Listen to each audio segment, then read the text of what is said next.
Quiero llevaros de viaje por las preguntas que me han traído hasta aquí, en este preciso instante.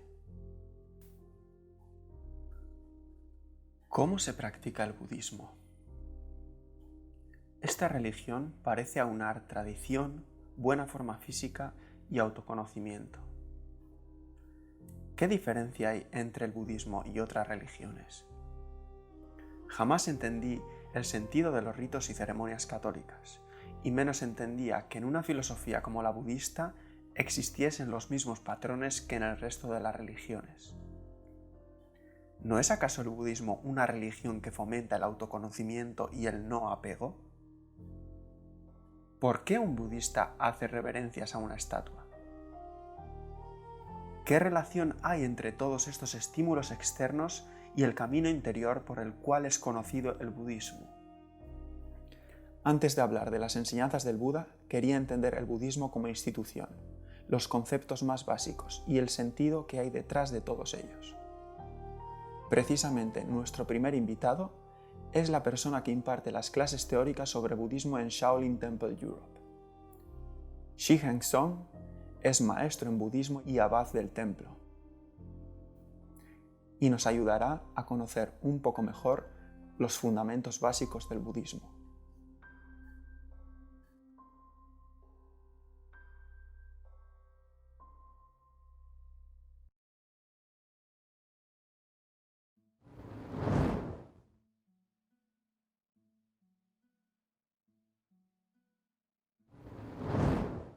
Well, first of all, we don't pray like Westerners normally pray. Chanting or recitation looks a little bit like praying, but it is not. Prayer is talking to a higher being, a God. And in the best case, he answers, but at least he hopefully listens to you. In Buddhism, the Buddha cannot listen to you. He's a person that lived 2,500 years ago, and that is dead. So that means he cannot listen to you anymore. So we don't talk to him like, for example, if you say in Christianity, if you say, Our Father in heaven, yeah, this is the address. You address somebody and you talk to that person. With Buddha, we don't do that. We recitate scripts or we chant, but this is not talking to Buddha. So we do not pray.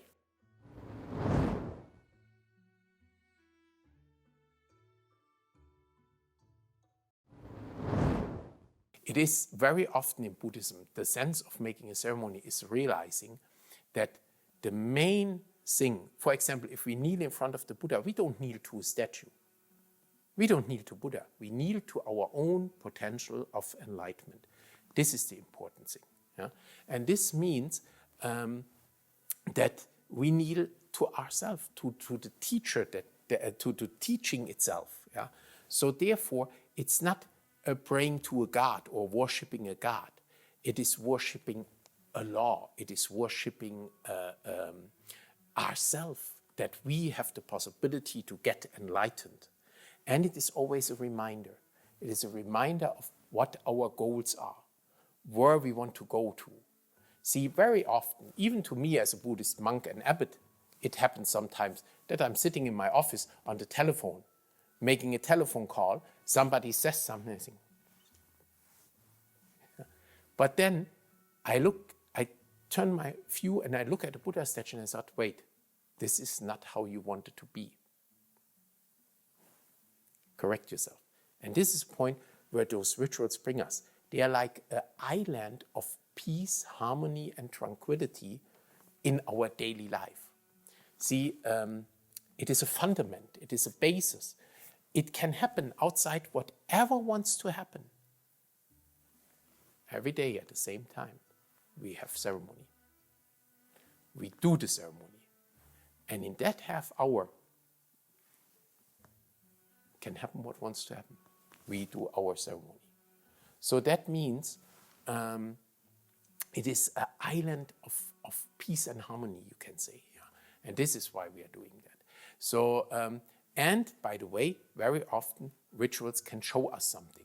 For example, if we do the kneeling kotao, we do it in one sense, we do it in front of us. In the other sense, though, we put the head, humans always carry the head the highest. And we put the head where it belongs, and where it shows the place of humans, on the floor.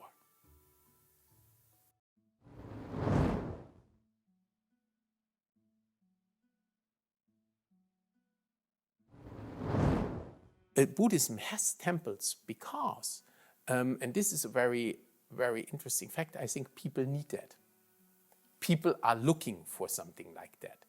It wouldn't be necessary in Buddhism, but people need that. They are looking for answers. They are looking for that. They are looking for somebody for a place where they can go to, and where they can worship and offer and things like that.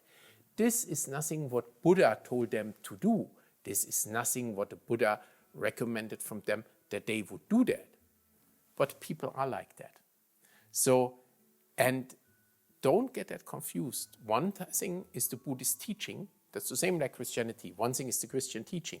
The other thing is what the believers make out of that. One thing is the teaching of the Buddha. The other thing is what the people make out of it. But that is normal. This is something very normal. And very often, we as monks, it's interesting that we often sit there and think, yeah, this is not what the Buddha taught.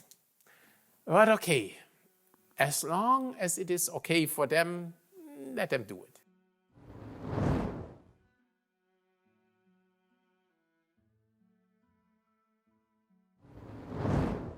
Buddhism is a religion or a teaching that has many different ways. Some people come to our temple only for Buddhist discussions. You never see them in a ceremony. You never see them in meditation. They want Buddhist discussions, Buddhist teachings, Buddhist books to read. They find access to Buddhism over their mind, over the intellect. Then there are people that only come for meditation. They are never in ceremonies, never in lessons. They want to meditate. They find access to Buddhism over their intuition. You know, it's intuitivity that brings them here. They want to realize the truth, and they want to become calmer and all of that. And their meditation helps a lot, of course. Some people come only for ceremonies. Because see, then we hit a gong, we light an incense stick, you smell something else, you touch something else, you hear something else.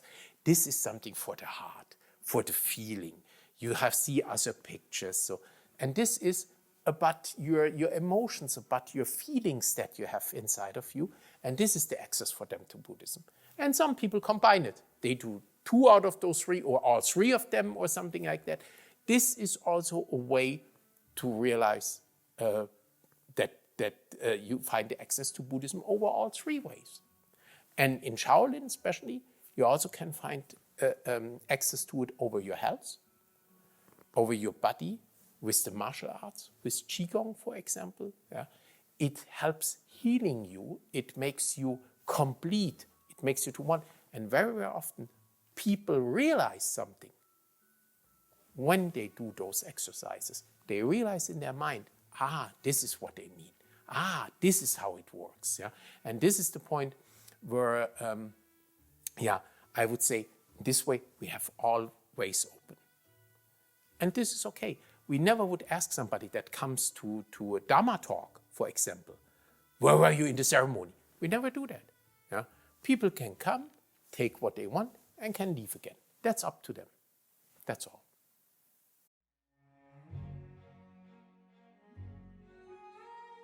Y hasta aquí el capítulo de hoy. En el próximo episodio profundizaremos un poco más en entender si el budismo es una religión o no. Para ello buscaremos las principales diferencias entre el budismo y la Iglesia católica, e incluso si hay paralelismos entre las enseñanzas del Buda y las de Jesús. Profundizaremos en saber cuál es la relación entre el budismo y el resto de las religiones, y si es tan abierta y tolerante como nuestros prejuicios dictan.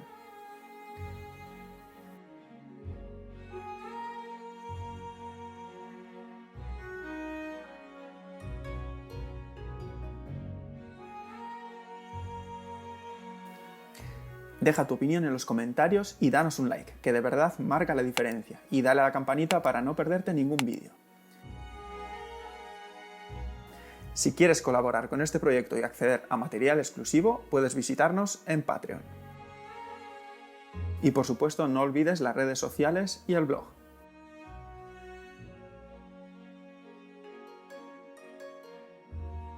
Aquí os dejo un vídeo que os puede interesar y suscríbete a nuestro canal si no lo has hecho ya. Gracias por vuestra atención y nos vemos.